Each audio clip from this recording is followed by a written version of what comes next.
dans le sanctuaire feutré et doré du restaurant le plus exclusif de Paris, où le pouvoir est la principale monnaie d'échange et l'argent n'est qu'un murmure, une jeune serveuse se déplaçait comme un fantôme parmi les titans. Elle était invisible, une simple fonctionnaire dans leur monde de transactions de plusieurs milliards d'euros et de cruauté désinvolte. Mais ce soir-là, deux hommes suintant l'arrogance et la richesse décidèrent d'utiliser une langue étrangère comme leur arme privée, se moquant de la fille silencieuse qui leur servait leurs 20 000 lésimés. Ils croyaient qu'elle n'était rien. Ils se croyaient intouchables. Ils étaient sur le point de découvrir que certains secrets ne restent pas enfouis et que les vérités les plus dévastatrices peuvent être livrées dans un allemand parfait et fluide. L'air du firmament était épais du parfum de l'argent ancien et de l'ambition nouvelle. C'était une atmosphère soigneusement orchestrée. Du Bordeaux profond des banquettes de velours à la douce lueur dorée des lustres en cristal suspendus comme des constellations gelées. Ici, les conversations se tenaient à voix basse, le tintement de l'argenterie contre la porcelaine étant le seul son aigu autorisé à percer la bulle de privilège extrême. Pour les clients, c'était une forteresse de solitude loin de la ville chaotique à l'extérieur. Pour le personnel, c'était une cage dorée où ils exécutaient un ballet nocturne et silencieux de service. Leurs propres vies et identités laissées au vestiaire avec les manteaux de fourrure et les mallettes. Anneliese Schmidt était une maîtresse de ce ballet. À 26 ans, elle possédait un aplomb qui démentait son âge et sa position.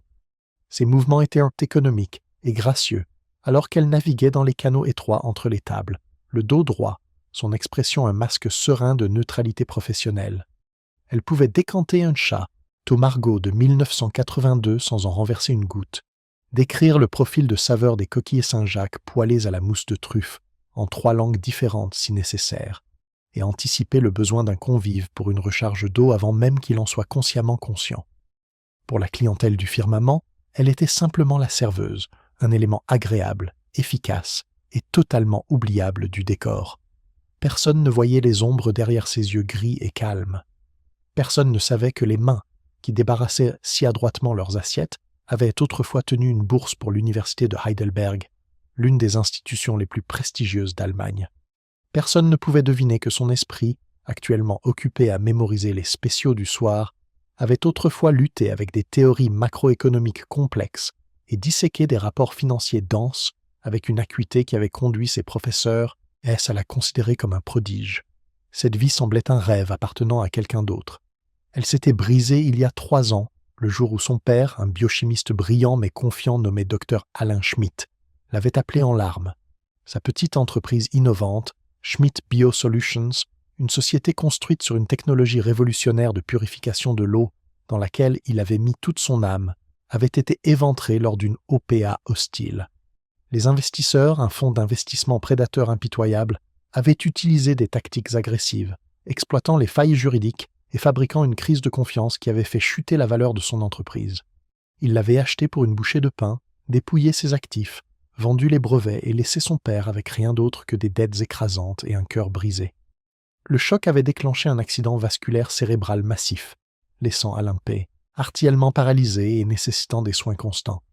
Anneliese avait abandonné ses études doctorales en Allemagne, sans une seconde d'hésitation, retournant en France pour devenir sa principale aide-soignante.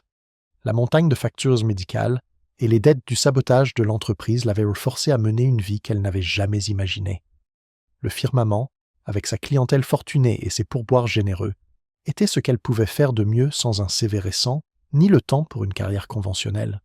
C'était un moyen pour une fin, une pénitence, une façon d'assurer le confort de son père dans un établissement de soins décent.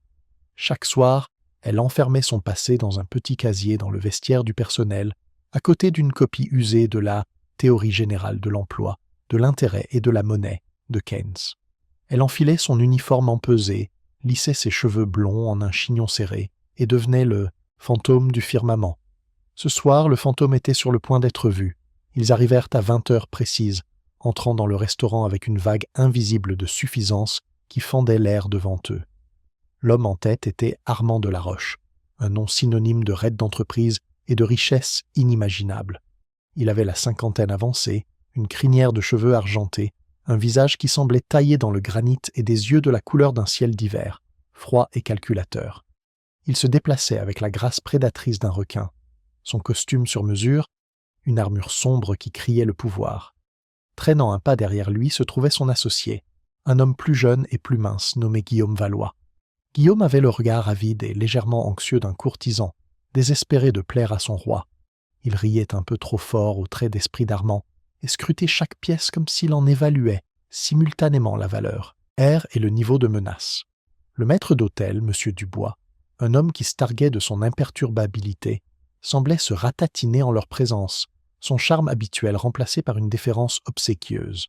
« Monsieur de la Roche, quel plaisir, votre table habituelle est prête. »« Elle a intérêt à l'être, Dubois, » gronda Armand, sa voix basse et résonnante, sans même prendre la peine de le regarder dans les yeux. Ils furent installés dans la section d'Annelise, à la table d'angle de choix, avec une vue panoramique sur les lumières de la ville. C'était une table réservée aux dieux de ce monde, et ce soir, Armand de la Roche était Zeus. Annelise s'approcha avec la carafe d'eau, son visage un portrait parfait de soumission polie. « Bonsoir, messieurs. Puis-je vous offrir de l'eau plate ou gazeuse ?» Armand fit un geste dédaigneux de la main, déjà en pleine conversation avec Guillaume. C'est Guillaume qui répondit « Gazeuse, 2B, bouteille de San Pellegrino ».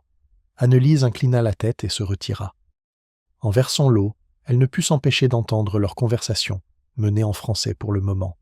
Il s'agissait d'une acquisition récente, une start-up technologique qu'ils avaient rationalisée, ce qui, dans le jargon des affaires, signifiait licencier la moitié de ses effectifs. Le conseil d'administration était sentimental, disait Armand, un sourire narquois jouant sur ses lèvres. Il parlait d'innovation et de culture d'entreprise. Je leur ai dit que la culture ne figure pas sur un bilan. Nous avons vendu leur division de serveurs à un concurrent pour un bénéfice de 50% en 3 semaines. Fin de l'histoire. Guillaume gloussa. Une masterclass, Armand. Vraiment. Annelise posa les menus devant eux. Je m'appelle Annelise et je serai votre serveuse ce soir. Nos spécialités incluent un risotto aux champignons sauvages avec de la truffe blanche et une seule meunière préparée à votre table.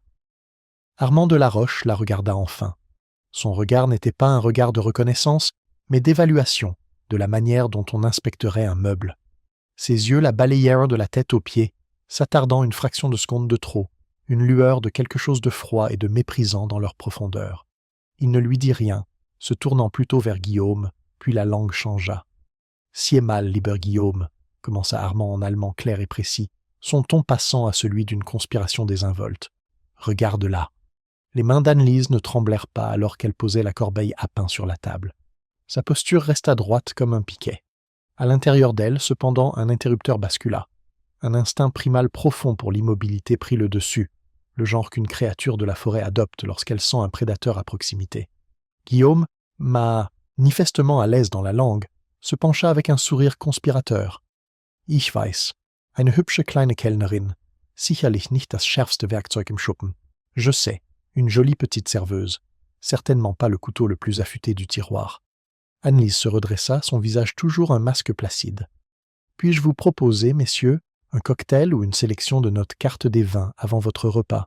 demanda-t-elle dans un français parfait, sa voix calme et égale. Armand ignora sa question, prenant une gorgée de son eau.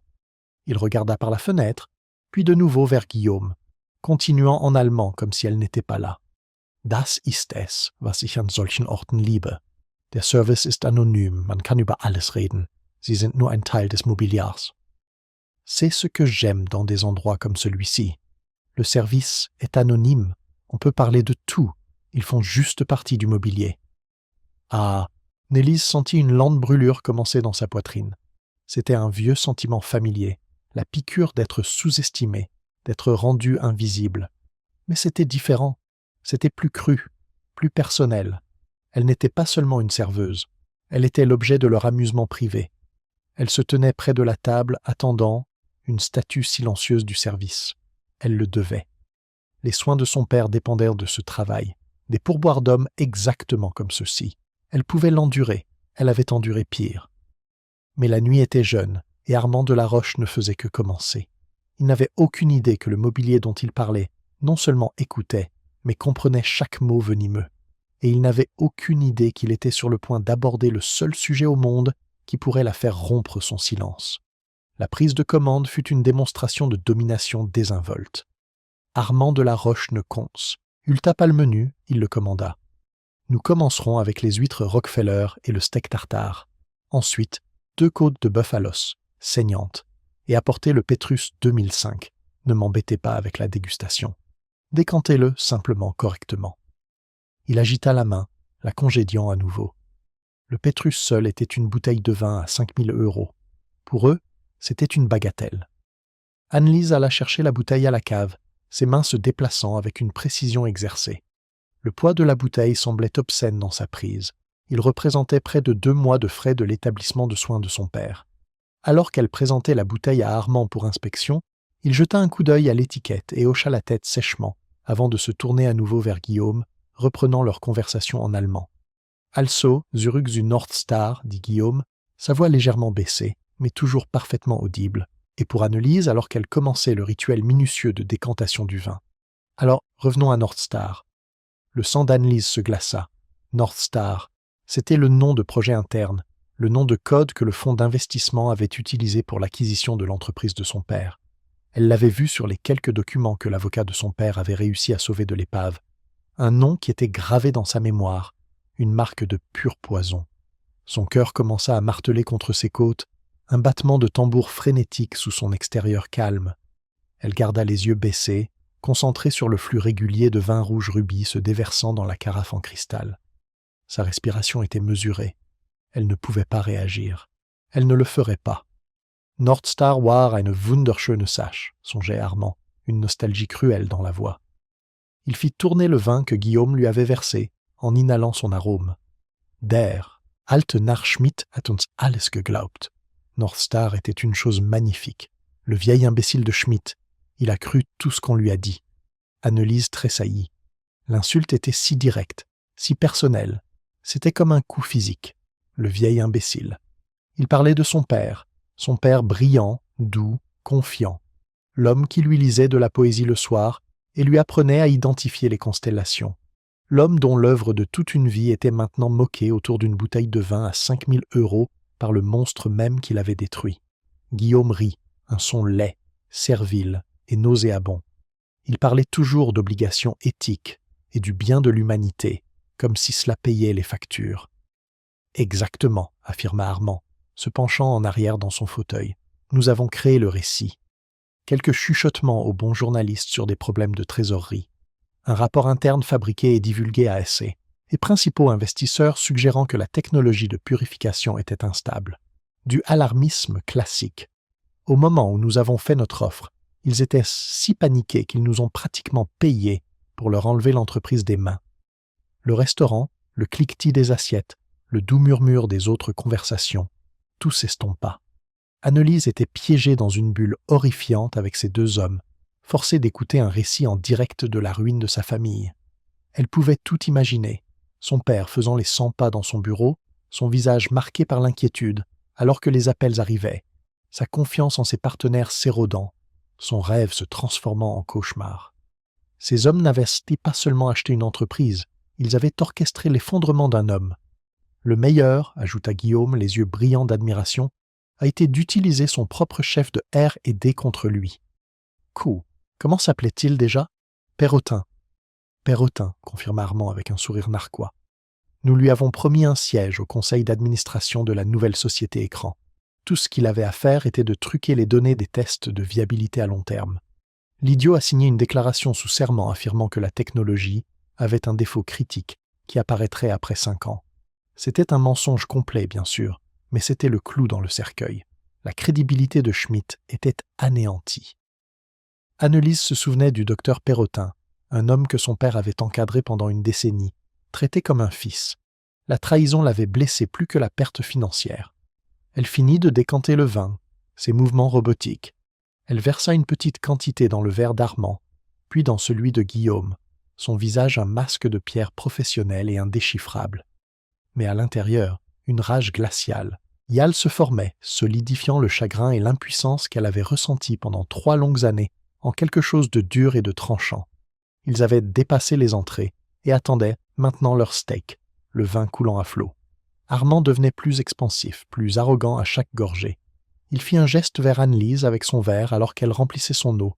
Il parlait légèrement pâteux. « Regarde-la comme elle plane autour de nous. Direkt. Keine Ahnung, welche Art von Gesprächen direkt unter ihrer Nase stattfinden. Das Gehirn eines Goldfisches in einer hübschen Verpackung. Ihre größte Sorge im Leben ist wahrscheinlich, ob sie genug Trinkgeld für ihre Miete bekommt. Aucune idée du genre de conversation qui se déroule juste sous son nez. Le cerveau d'un poisson rouge dans un joli emballage. Sa plus grande préoccupation dans la vie est probablement de savoir si elle gagnera assez de pourboire pour son loyer. Guillaume ricana dans sa serviette. Weniger Sorgen, mehr Glück, nehme ich an. Moins de soucis, plus de bonheur, je suppose. C'en était trop. La condescendance, la cruauté, la déshumanisation totale. Il ne s'agissait plus seulement de son père. Il s'agissait d'elle et de chaque personne comme elle qui travaillait sans relâche pour être invisible, pour le confort d'hommes comme Armand de la Roche. L'hypothèse condescendante que sa vie était petite, son esprit vide, ses soucis insignifiants. Toute la douleur refoulée, les rêves abandonnés, la fureur silencieuse des 3 dernières années, fusionnèrent en un seul point de clarté incandescente. Elle n'avait plus rien à perdre. Son père était parti. L'AVC lui avait coûté la vie 6 mois plus tôt, un fait qui rendait leur moquerie actuelle encore plus profanatrice. Ce travail n'était qu'une cage, et Armand de la Roche venait de lui en donner la clé. Les steaks arrivèrent, portés par un autre serveur, mais Anne-Lise s'avança pour les poser sur la table. Elle plaça d'abord l'assiette d'Armand, puis celle de Guillaume. Ses mains étaient parfaitement stables. Elle ne recula pas. Elle se tint droite, le menton relevé, et regarda Armand de la Roche droit dans les yeux. Pour la première fois de la soirée, il fut obligé de la voir vraiment, non pas comme une fonction, mais comme une personne. Il fronça les sourcils, agacé par sa présence. « Y a-t-il un problème » demanda-t-il en français, son ton sec et irrité. Anne-Lise prit une lente et profonde inspiration, la laissant sortir doucement.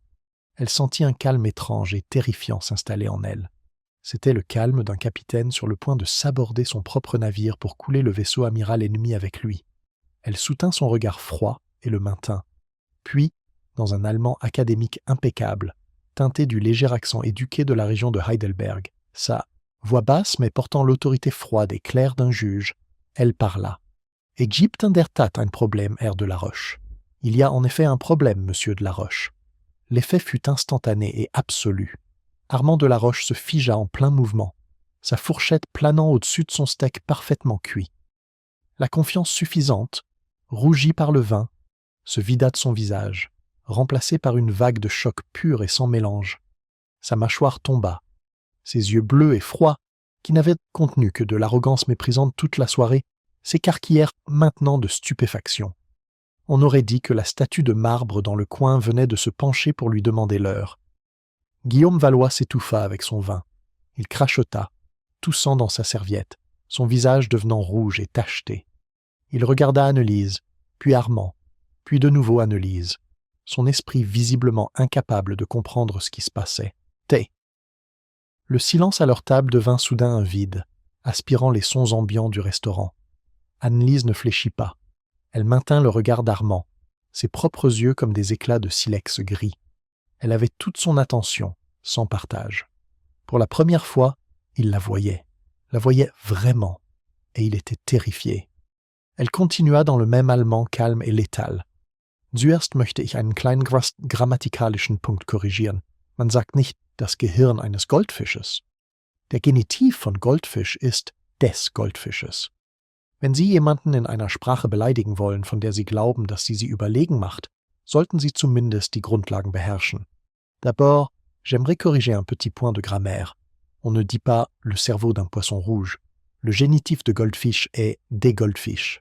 Si vous comptez insulter quelqu'un dans une langue que vous croyez vous rendre supérieure, vous devriez au moins en maîtriser les bases. C'était une coupe de chirurgien précise, dévastatrice et totalement inattendue. Elle n'avait pas seulement révélé qu'elle comprenait, elle avait affirmé sa supériorité intellectuelle dans la langue même, qu'il avait utilisée comme bouclier. Guillaume avait l'air de vouloir que le sol l'avale tout entier. Armand, cependant, se remettait du choc initial, son expression se durcissant en un masque de fureur. Le sang revenait à son visage, l'inondant d'un pourpre marbré et dangereux. « Mais pour qui vous prenez-vous, bordel » gronda-t-il, repassant au français, sa voix un grondement sourd. Anne-Lise ne changea pas de langue. Elle resta en allemand, le forçant à la rencontrer sur le terrain qu'elle avait choisi. « Wer ich bin » demanda-t-elle, un sourire triste et ironique touchant ses lèvres un court instant. « Ich bin diejenige deren größte Sorge weit über das Trinkgeld für die Miete hinausgeht. Obwohl das dank Ihnen tatsächlich ein Anliegen ist. Ich bin diejenige, deren Goldfischgehirn Magna Cum Laude in Wirtschaftswissenschaften an der Universität Heidelberg abgeschlossen hat. Qui je suis? Je suis celle dont la plus grande préoccupation va bien au-delà du pourboire pour le loyer. Bien que grâce à vous, ce soit effectivement une préoccupation. Je suis celle dont le cerveau de poisson rouge a obtenu son diplôme Magna Cum Laude en économie de l'université de Heidelberg. Elle fit un petit pas en avant, sa voix baissant encore plus, la rendant plus intense, plus personnelle. Aber das ist nicht der Name, den Sie sich merken sollten. Sie sollten sich an einen anderen Namen erinnern. Einen Namen, den Sie als den alten Narren bezeichnet haben. Mais ce n'est pas le nom que vous devriez retenir. Vous devriez vous souvenir d'un autre nom. Un nom que vous avez qualifié de « vieil imbécile ». Elle laissa les mots flotter dans même, slaire pendant un instant, observant l'horreur naissante, puis enfin la reconnaissance dans les yeux d'Armand. Il savait. Il faisait le lien, son accent, sa fluidité, sa présence ici. « Mein Name ist Anneliese Schmidt », dit-elle, sa voix vibrant de 3 ans de deuil et de rage refoulée. « Docteur Alain Schmidt war mein Vater. Mon nom est Anneliese Schmidt. Le docteur Alain Schmidt était mon père. » Si ces premiers mots avaient été une gifle, ceci était un bélier. Armand de la Roche recula physiquement sur son siège. Le nom prononcé à voix haute confirmait sa pire crainte. Ce n'était pas une coïncidence, c'était l'heure des comptes. L'élégance feutrée du firmament s'était évaporée. Les convives des tables voisines s'étaient tus.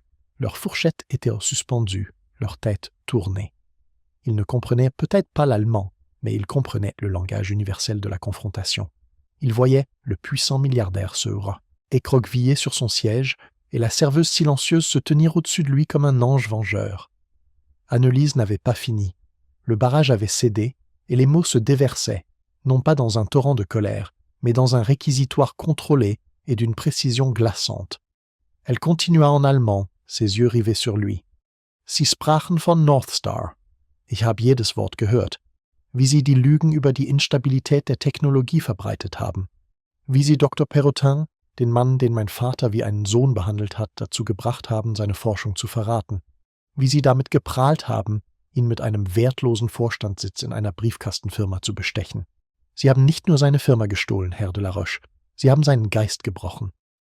Vous avez parlé de North Star. J'ai entendu chaque mot. Comment vous avez répandu les mensonges sur l'instabilité de la technologie? Comment vous avez pu, c'est le docteur Perrotin, l'homme que mon père traitait comme un fils, à trahir ses recherches? Comment vous vous êtes vanté de le corrompre avec un siège sans valeur au conseil d'une société écran? Vous n'avez pas seulement volé son entreprise, monsieur de la Roche, vous avez brisé son esprit. Sa voix trembla pour la première fois, mais elle la maîtrisa instantanément. Der Schlaganfall, den eine Woche nach der endgültigen Unterschrift erlitt, war kein Zufall. Ihre feindliche Übernahme war ein Todesurteil. Sie saßen hier und tranken den Gegenwert in Wein, während Sie darüber lachten, sein Leben zerstört zu haben. Er ist vor 6 Monaten gestorben. Ich hoffe, der Wein hat Ihnen geschmeckt. L'AVC qu'il a subi une semaine après la signature finale n'était pas une coïncidence. Votre OPA hostile était une condamnation à mort. Vous étiez assis ici à boire son équivalent en valeur en vin, pendant que vous riez d'avoir détruit sa vie. Il sainte mort il y a 6 mois. J'espère que le vin vous a plu. La dernière phrase, livrée avec une finalité glaciale, resta suspendue dans l'air comme un éclat de verre. Armand était sans voix. Il était complètement exposé. Sa conversation ignoble mise à nu. Il regarda autour de lui, affolé, voyant les yeux curieux et accusateurs de ses pairs sur lui. La façade soigneusement construite du titan intouchable avait été brisée par une serveuse dans un restaurant feutré. Guillaume, pâle comme un linge, retrouva enfin sa voix, bégayant en français. « Écoutez, ce n'est pas la peine de faire ça. C'est une conversation privée. » Anneliese tourna son regard froid vers lui. Elle répliqua en allemand. « Das war keine private Unterhaltung. Es war eine öffentliche Zurschaustellung von Arroganz. Und jetzt ist es eine öffentliche Zurschaustellung der Wahrheit. Ce n'était pas une conversation privée. C'était une démonstration publique d'arrogance. Et non, c'est une démonstration publique de la vérité. » Elle se redressa, son devoir accompli. La rage en elle fut remplacée par un vide vaste et douloureux. Elle revint au français, sa voix nette et professionnelle, le masque de la serveuse se remettant en place une dernière fois. C'était le geste le plus puissant qu'elle pouvait faire. « Y aura-t-il autre chose, messieurs ?» Armand de la Roche se leva enfin d'un bond, sa chaise raclant bruyamment le sol poli. Son visage était un masque tonitruant de fureur et d'humiliation. « Vous êtes viré !» beugla-t-il, pointant un doigt tremblant vers elle. « Vous ne travaillerez plus jamais dans cette ville. » Avant qu'Anne-Lise ne puisse répondre, M. Dubois se matérialisa à ses côtés. Il avait entendu l'agitation et vu tout l'échange. Il regarda le milliardaire tremblant et furieux, puis la serveuse incroyablement composée et la douzaine de paires d'yeux de l'élite de la ville qui le regardaient. Il fit un calcul.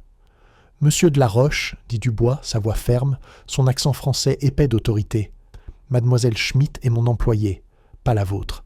Et dans mon établissement, nous ne tolérons pas les abus envers notre personnel. C'est peut-être vous qui devriez partir. » Le soupir collectif des tables environnantes fut audible. Dubois venait de choisir une serveuse plutôt qu'un de ses clients les plus riches. Anne-Lise sortit un petit portefeuille en cuir noir de la poche de son tablier. D'une main ferme, elle le posa sur la table à côté du steak non mangé d'Armand. « Votre addition, monsieur de la Roche, dit-elle, sa voix égale, incluant le Pétrus. » C'était l'acte de défi ultime. Elle ne se contentait pas de l'exposer, elle lui présentait la facture. Armand regarda l'addition, puis Anne-Lise, sa bouche s'ouvrant et se fermant comme un poisson hors de l'eau. Vaincu, humilié et complètement réduit au silence, il jeta quelques billets sur la table, attrapa son manteau et sortit du restaurant en trombe, Guillaume trottinant derrière lui comme un chien châtié. Au moment où ils furent pas repartis, une chose étrange se produisit. Une vague de doux applaudissements spontanés éclata des tables environnantes. Ce n'était pas fort ou tapageur, mais c'était indubitable. C'était un murmure de soutien, de respect, une reconnaissance silencieuse du courage dans un endroit où il était si rarement vu. Anne-Lise hocha simplement la tête, un merci silencieux au visage anonyme. Puis elle se tourna et marcha, sans courir, vers le sanctuaire de la sortie du personnel. La porte de la cage dorée était enfin ouverte. Dès que les portes battantes de la cuisine se refermèrent derrière elle, le sang-froid d'Anne-Lise s'effondra. Elle s'appuya contre le mur frais en acier inoxydable, ses jambes devenant soudainement comme de l'eau. Sa respiration venait en halètement, sécadée et frissonnant. L'adrénaline qui avait alimenté sa juste fureur s'estompa, laissant derrière elle l'épuisement profond et jusqu'à l'os d'un soldat après une longue et brutale guerre. La victoire semblait creuse, éclipsée par la nouvelle vague de chagrin qui la submergea. Elle avait dit la vérité. Elle avait vengé la mémoire de son père d'une petite manière, mais cela ne le ramènerait pas. Des larmes qu'elle ne s'était pas autorisée à verser depuis des mois coulèrent silencieusement sur ses joues, non pas de tristesse, mais de pure libération cathartique. Ses collègues, les autres serveurs et le personnel de cuisine, qui avaient assisté à la fin de la confrontation par le hublot de la porte, gardèrent une distance respectueuse. Ils ne voyaient pas ces larmes comme une faiblesse, mais comme les séquelles d'une démonstration monumentale de force. Le chef de cuisine, un homme costaud nommé Antoine, posa tranquillement un verre d'eau sur un comptoir de préparation voisin pour elle. C'était un petit geste de solidarité dans leur monde partagé du service. Quelques minutes plus tard, M. Dubois entra dans la cuisine. Son visage, habituellement un masque de stress professionnel, était inhabituellement doux. Il s'approcha d'Anne-Lise avec précaution. « Mademoiselle Schmitt, commença-t-il doucement. « Anne-Lise, ça va ?» Elle s'essuya les yeux avec le dos de sa main et se redressa, essayant de retrouver un semblant de professionnalisme. « Je m'excuse, monsieur Dubois. J'ai perdu mon sang-froid. Je comprends si vous devez me renvoyer. Je vais vider mon casier. » Dubois leva une main. « Vous renvoyez, Anne-Lise ? Ce que vous avez fait, cela a demandé un courage que je n'ai pas vu depuis très longtemps. Cet homme de la Roche, c'est un tyran qui croit que son argent fait de lui un roi. Ce soir, vous lui avez montré qu'il n'est qu'un homme, un homme cruel de surcroît. » Il soupira, passant une main dans ses cheveux clairsemés. « Je ne vais pas vous mentir. Il essaiera probablement de causer des problèmes à ce restaurant. Il est puissant. Mais le firmament a une réputation qui précède Armand de la Roche, et elle perdurera bien après qu'il soit oublié. Ma réputation, cependant, ne survivrait pas si je renvoyais une employée pour avoir défendu sa dignité et l'honneur de sa famille. » Il marqua une pause, son expression sérieuse. « Vous avez une place ici aussi longtemps que vous le voudrez. Prenez le reste de la soirée, rentrez chez vous et reposez-vous. » Anne-Lise était stupéfaite. Dans un monde où le client avait toujours raison, surtout un client qui pouvait acheter et vendre tout le pâté de maison, son directeur avait choisi de la soutenir. « Merci, monsieur, » murmura-t-elle, sa voix chargée d'émotion. « Cela signifie plus que vous ne l'imaginez. » Alors qu'elle rassemblait ses affaires dans son casier, son sac à main usé, son manteau et le vieux manuel d'économie, elle sentit un profond changement dans sa propre perception. Elle était entrée au travail ce soir-là comme un fantôme, résignée à son sort. Elle en sortait en tant qu'Annelise Schmidt, fille d'Alain Schmidt, une femme qui avait dit la vérité au pouvoir et n'en avait pas été foudroyée. L'histoire, cependant, ne s'arrêta pas lorsqu'elle franchit la porte. À l'insu de tous à ce moment-là, l'une des clientes qui avait été témoin de tout le drame était Évelyne Renaud, une journaliste d'investigation chevronnée pour la Chronique de Paris. Elle dînait avec une source officieuse, mais la scène à la table de Delaroche était rapidement devenue la seule histoire dans la pièce. Évelyne, qui avait un flair pour l'hypocrisie et une aversion profonde pour les prédateurs d'entreprise, avait enregistré la dernière partie de l'échange sur son téléphone, capturant la sortie furieuse de Delaroche et les applaudissements qui suivirent. Elle ne comprenait pas l'allemand, mais elle comprenait la dynamique du pouvoir. Elle passa l'heure suivante à interviewer discrètement 2 autres convives et un commis de salle, reconstituant le récit. Elle avait les noms, Armand Delaroche et Annelise Schmidt. Le temps qu'Annelise soit dans le métro pour rentrer chez elle, son histoire prenait déjà vie. Le lendemain matin, l'affaire éclata. L'article d'Évelyne Renaud fut publié en première page de l'édition numérique de la Chronique, sous un titre tapageur, « Le milliardaire et la serveuse du firmament ». Comment une conversation secrète en allemand a révélé le cœur pourri d'un prédateur financier.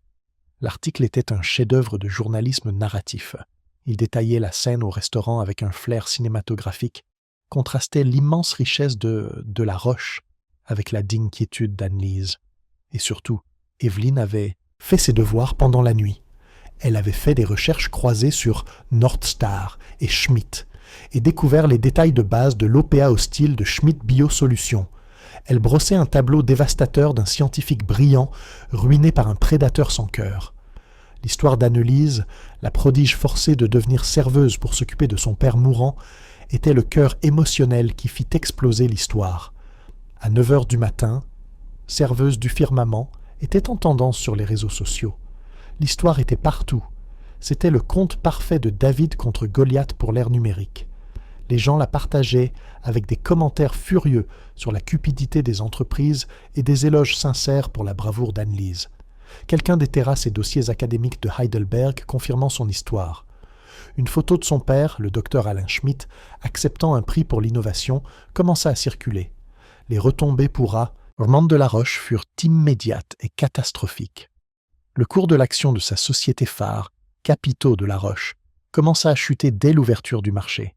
Son conseil d'administration, les mêmes personnes qui avaient applaudi ses tactiques impitoyables en privé, étaient maintenant terrifiées par le cauchemar des relations publiques.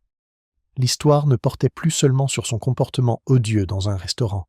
Elle portait sur les méthodes frauduleuses qu'il avait utilisées dans l'acquisition de Nordstar. La mention d'un chercheur soudoyé et d'un rapport fabriqué sur la viabilité de la technologie attira l'attention de bien plus que le public. Elle attira l'attention de l'autorité des marchés financiers, AMF. Guillaume Valois fut la première victime.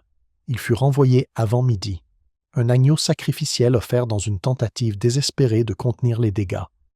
Delaroche publia des excuses tièdes, rédigées par des avocats, pour son langage inapproprié, que le public déchira immédiatement comme étant insincère. Pour Annelise, la journée fut un tourbillon surréaliste. Son téléphone, un appareil prépayé bon marché, vibrait sans cesse d'appels et de SMS de numéros qu'elle ne reconnaissait pas. Des journalistes campaient devant son petit immeuble. Elle resta à l'intérieur, regardant l'histoire se dérouler sur son ordinateur portable, se sentant détachée, comme si elle lisait l'histoire de quelqu'un d'autre. Puis, en fin d'après-midi, un email arriva qui perça le bruit. L'expéditeur était Robert Chen, le PDG de Phoenix Holdings, une société d'investissement rivale connue pour son accent sur les entreprises durables et éthiques. Chen était un admirateur de longue date du travail de son père et avait même tenté de s'associer à Schmidt Biosolutions des années auparavant, avant que Delaroche ne rafle tout. L'email était bref et direct, avec pour objet l'héritage de votre père. Chère mademoiselle Schmidt, je viens de lire l'article dans la chronique. Je connaissais votre père, et je sais ce que le monde a perdu lorsque son travail a été démantelé. Ce que vous avez fait hier soir a demandé un courage incroyable. Mais ce qui m'intéresse davantage, c'est l'intellect qui était si évident dans votre démolition de M. Delaroche. Mon entreprise, Phoenix Holdings, lance une nouvelle division axée sur l'identification et le financement de l'innovation technologique socialement responsable. Exactement le genre de travail que votre père défendait. Nous avons besoin de quelqu'un pour la diriger, quelqu'un avec une formation en économie, une compréhension de la technologie et une boussole morale irréprochable. Ce n'est pas un geste de pitié, c'est une offre d'emploi. Je crois que vous êtes la personne la plus qualifiée pour ce rôle. Si vous êtes intéressé, ma porte est toujours ouverte. Cordial. Main, Robert Chen. Annelise lut l'email 3 fois. Ses mains tremblaient. Mais cette fois, ce n'était pas de peur ou de choc, c'était d'espoir. Une liane fragile et inconnue d'espoir s'élevant des cendres de son passé. Ce n'était pas seulement un travail. C'était une chance de récupérer son propre avenir et de continuer l'héritage de son père d'une manière qu'elle n'aurait jamais cru possible. L'écho de ces mots au firmament n'avait pas seulement fait tomber un tyran. Il lui avait construit un pont vers une nouvelle vie. Une semaine après l'incident au firmament, le monde avait irrévocablement changé pour Annelise Schmitt et Armand Delaroche. Pour Delaroche, la chute fut rapide et brutale. L'AMF lança une enquête officielle sur l'acquisition de North Star, citant l'article d'Evelyne Renaud. Le docteur Perrotien, le chercheur que Delaroche avait soudoyé, vit le vent tourner. Confronté à de possibles accusations pénales, il accepta de coopérer pleinement avec les enquêteurs, fournissant des preuves des rapports fabriqués et les termes de son accord illicite avec Capitaux Delaroche. Le scandale n'était plus une question d'opinion publique. C'était une affaire d'enquête criminelle. Delaroche fut contraint de démissionner de son poste de PDG, son nom étant devenu un actif toxique. L'empire qu'il avait bâti sur la peur et l'intimidation s'effondrait sous le poids d'une seule conversation pleine de vérité. Pour Annelise, l'ascension fut tout aussi rapide, mais bien plus profonde. Après un week-end de réflexion approfondie, elle avait accepté l'offre de Robert Chen. Elle entra dans les bureaux étincelants de Phoenix Holdings au centre-ville, non pas en tant que serveuse, mais en tant que nouvelle directrice de l'initiative pour l'innovation éthique. Le contraste avec sa vie antérieure était saisissant. Au lieu d'un casier exigu pour le personnel, elle avait un bureau D, angle spacieux avec une vue qui rivalisait avec celle du firmament. Au lieu d'un uniforme empesé, elle portait un tailleur simple mais élégant, qui lui semblait à la fois une armure et une libération. Ses collègues ne la regardèrent pas de haut. Ils se tournaient vers elle pour obtenir des conseils et son expertise. Sa première réunion fut avec Robert Chen lui-même. C'était un homme d'une 60aine d'années, avec des yeux bienveillants et une poignée de main ferme, l'antithèse d'Armand Delaroche. « Annelise, dit-il en lui faisant signe de s'asseoir, je veux être clair sur la raison de votre présence ici. Le monde est plein de gens intelligents. Il est plein d'économistes et d'analystes financiers. Ce qui est rare, l'espace, c'est la sagesse. La sagesse de savoir que la manière dont vous gagnez de l'argent est tout aussi importante que la quantité que vous gagnez. Votre père avait cette sagesse. Et d'après tout ce que j'ai vu, vous aussi. Il fit glisser un dossier sur la table polie. Voici notre premier projet pour la nouvelle division. C'est un portefeuille de start-up travaillant sur tout, de l'agriculture durable aux diagnostics médicaux abordables. Je veux que vous les évaluiez. Trouvez celles qui ont le potentiel de changer le monde pour le mieux. Trouvez les prochaines Schmitt Biosolutions. Et cette fois, assurons-nous de les protéger. En ouvrant le dossier, Annelise vit une liste de noms et d'idées débordant d'espoir et d'ingéniosité. C'était comme rentrer à la maison. La partie de son cerveau qui était en sommeil depuis 3 ans, la partie qui aimait les données et les systèmes complexes, se ralluma. Mais maintenant, elle était tempérée par la sagesse durement acquise de son expérience. Elle ne regarderait pas seulement les bilans, mais les gens derrière eux. Elle n'écouterait pas seulement ce qu'ils disaient, mais comment ils le disaient. Son premier acte majeur en tant que directrice fut personnel. Utilisant ses nouvelles ressources et relations, elle engagea une procédure judiciaire pour réacquérir les brevets de la technologie de purification de l'eau de son père. Capitaux Delaroche, maintenant en déroute et désespéré de se défaire de ses actifs toxiques, conclut un accord presque immédiatement, les revendant pour une fraction de leur valeur réelle. Annelise créa une fondation au nom de son père, plaçant les brevets dans un fonds public pour être concédés sous licence à bas coût aux pays en développement.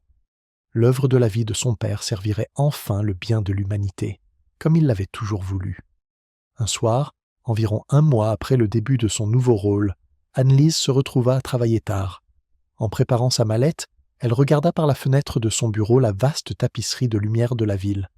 Loin en dessous, nichée parmi les gratte-ciel, elle pouvait tout juste distinguer la lueur chaude du firmament. Elle pensa à la fille qu'elle avait été, le fantôme dans la cage dorée, se déplaçant silencieusement avec son chagrin. Elle avait pensé que la force consistait à endurer la douleur, à la cacher. Elle réalisait maintenant que la vraie force était de la dire à voix haute, quel qu'en soit le coût.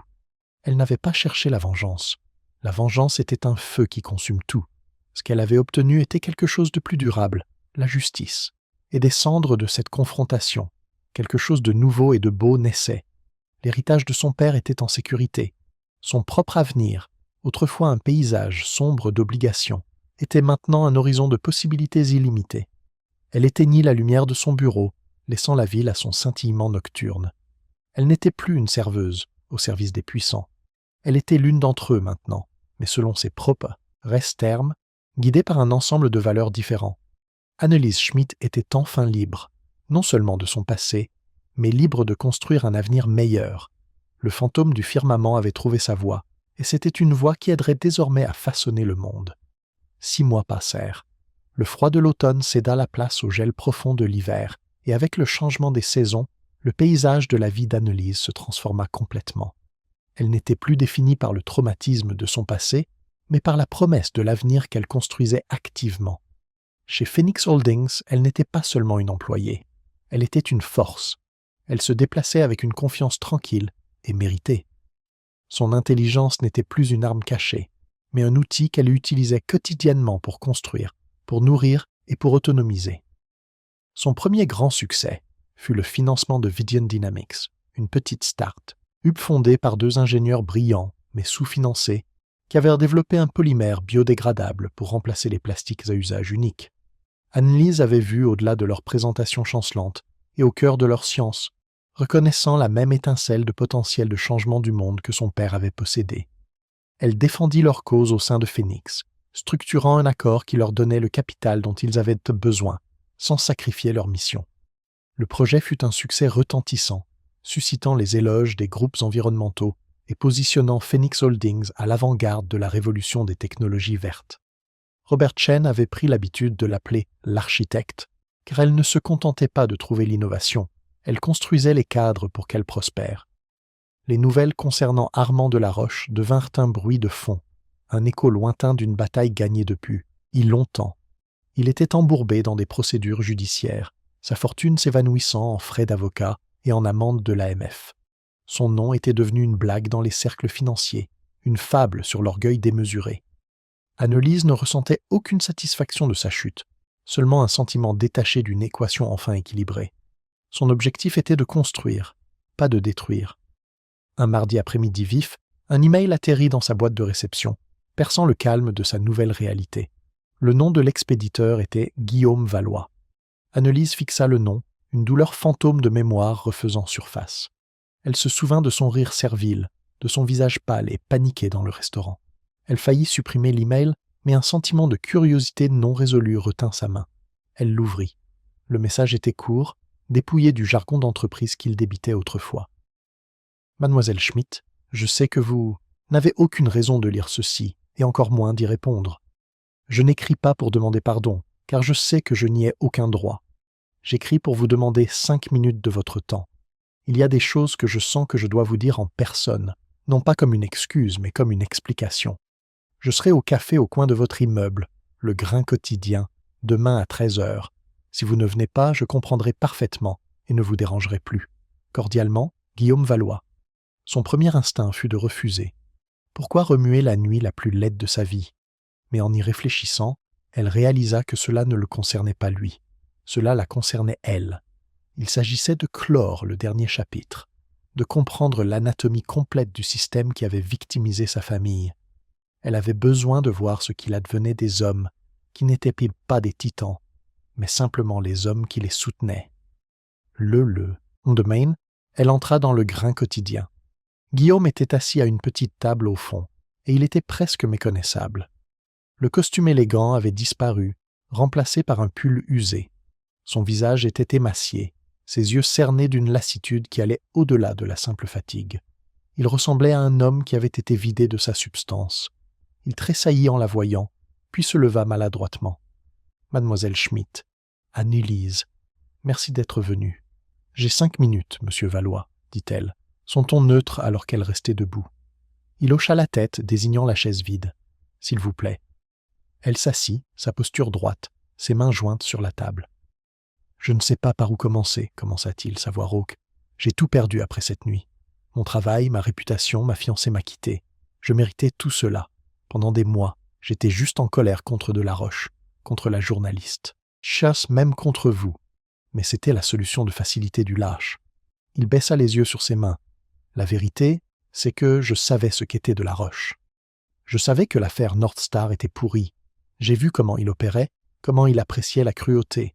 Et j'ai suivi, je l'admirais, je voulais être lui. Je me disais que c'était juste les affaires, que des gens comme votre père n'étaient bons que des dommages collatéraux, malheureux mais nécessaires sur la voie du succès.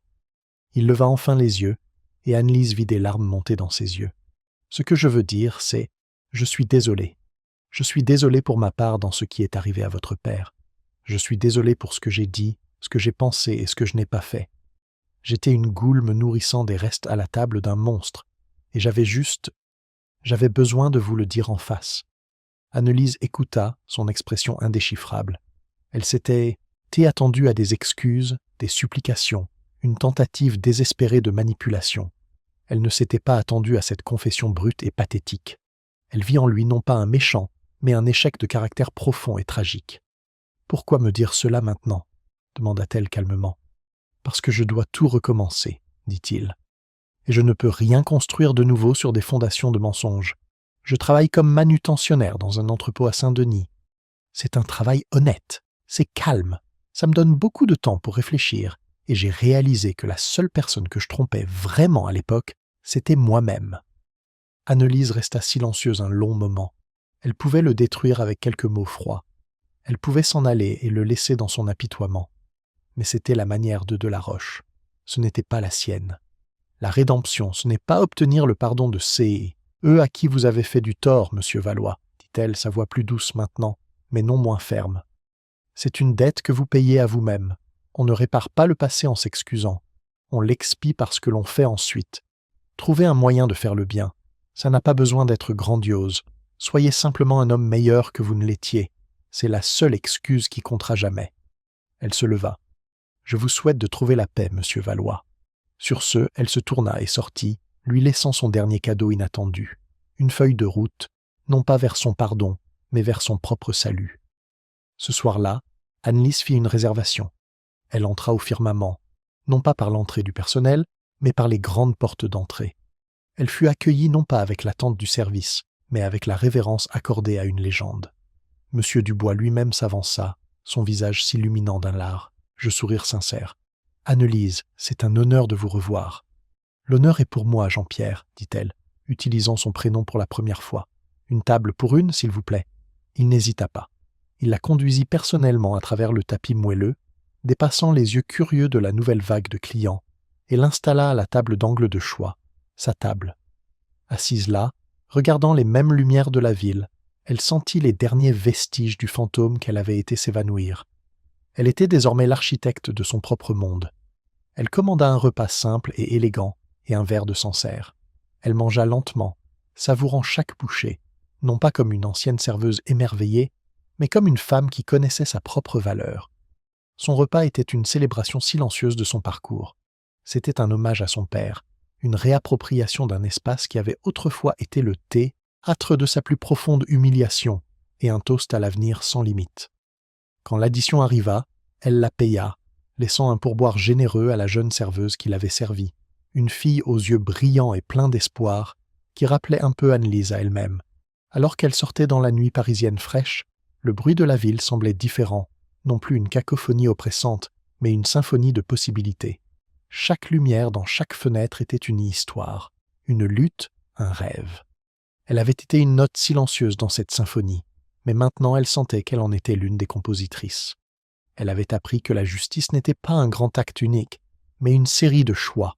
Le choix de parler, le choix de se défendre, le choix de construire plutôt que de détruire, et peut-être le plus difficile, le choix de montrer une voie vers la rédemption, plutôt que de se réjouir de la damnation. Le fantôme du firmament était parti pour de bon, remplacé par l'architecte de la fondation Alain Schmitt, une leader chez Phoenix Holdings, une femme entière.